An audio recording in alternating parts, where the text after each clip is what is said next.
საქართველოს თითქმის ყველა მეფეს უყვარდა მტაცებელი ფრინველებით ნადირობა, მაგრამ ამ მეფური გატაცებით ყველაზე მეტად სახელგანთქმული ვახტანგ გორგასალი იყო. ლეგენდის მიხედვით, სწორედ ერთ-ერთი ასეთი ნადირობის შემდეგ მათ დააარსა ქალაქი თბილისი. დღეს საქართველოს მეფე აღარ ყავს.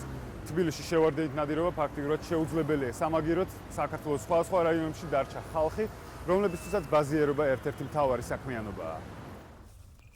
გოგი ვაჩეიშვილის მსგავსად თოფით ნადირობა მის წინაპრებსაც არ უყვარდათ. ისინი ბაზიერები იყვნენ და უპირატესობას მტაცებელ ფრინველებს და მონადირე ძაღლებს ანიჭებდნენ. ახალი ფრინველის დასაჭერად როცა მიდის, თან მხოლოდ პატარა ჩიტი მიყავს, რომელიც მტაცებელის მისაზიდად მთავარი სატყუარაა. ორ ბამბუკის ჯოხზე თხელი ბადეა გაჭიმული. მონადირე სახელდახელოდ აგებული სამალავის უკან უნდა ჩასაფრდეს და დიდი ფრინველი პატარის დახმარებით მიიტყუოს. ფრინველი როცა გამოდის, შეიძლება შენ ვერ შეამჩნიო, მაგრამ ჩიტი ამას ამჩნევს. ამან 5 კილომეტრის რადიუსში ხედავს აქ და გაგზნობინებს, რომ ფრინველი გამოსული. და უნდა შეხვიდე და უნდა დაიწყო თამაში ჩიტის. მტაცებლის თავდასხმა მართლა უცებედად ხდება. მიმინო ბადეში ზუსტად მაშინ გაება, როდესაც ჩვენ ჩიტის ეგრეთ წოდებულ თამაშს ვადევნებდით თვალს.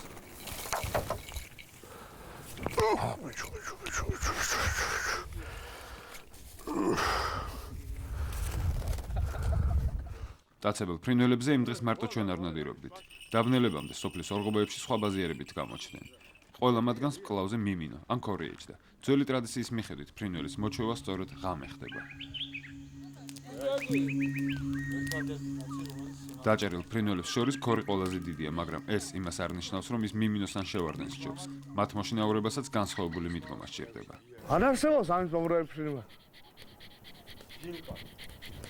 გული. გვინახავ ჩვენ ახლა კაცია დიდი აღარ ვერ შემედევა ყარებშიო და ერთ შუუყვინებ და ვსიო. მეორე არის პატარე. იმდენს გაგინებს, იმდენს გითხავს, კვეი და კუჭნაცავს გაგინად გულს. ამ პერვარიანტი. მეგობრობაც იცის შენთან ერთად.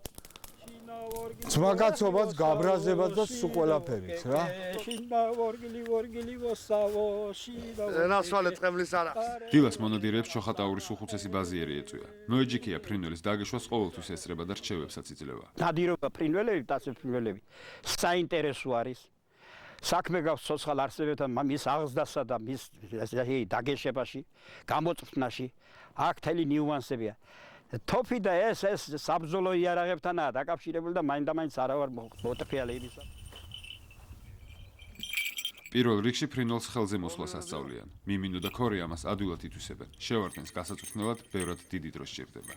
თუ მიმინოს შიშველ ხელზე დასმა შეიძლება, ქორზე ეს გამორიცხულია. მისი კლანჭები საკმაოდ საშიში იარაღია.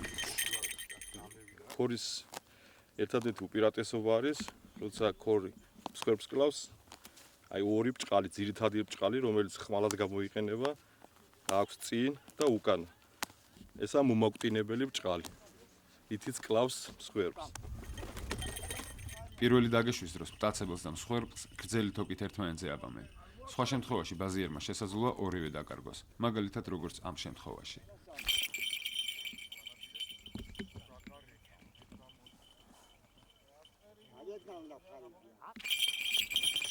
ხანდახან მიმინო მსხვერპლს ადგილზე არ კლავს და ბაზიერისგან შორს მიხავს შესაჭმელად. ამისთვის მათ ფეხზე პატარა ზარები აქვთ შემული და მონადირეებიც ზარის ხმას მიჰყვებიან. გორგასალის შევარდენი დაჭერილ ხოხობთან ერთად დუღარე წყალში ჩავარდა და მოიხარშა. ეს შესაძლებელია, იმიტომ რომ მტაცებელი ფრინველი პიკირების დროს თავისი მსხვერპლის გარდა ვერაფერს ხედავს. მიმინოს, შევარდენის და ქორის ასეთი თვისებების გამო ბაზიერები ფრინველებით ნადირობას ბევრად უფრო ჰუმანურად მიიჩნევენ, ვიდრე თოფით ნადირობას. ცაში იმარჯვებს ის, რომელიც უფრო ძლიერია.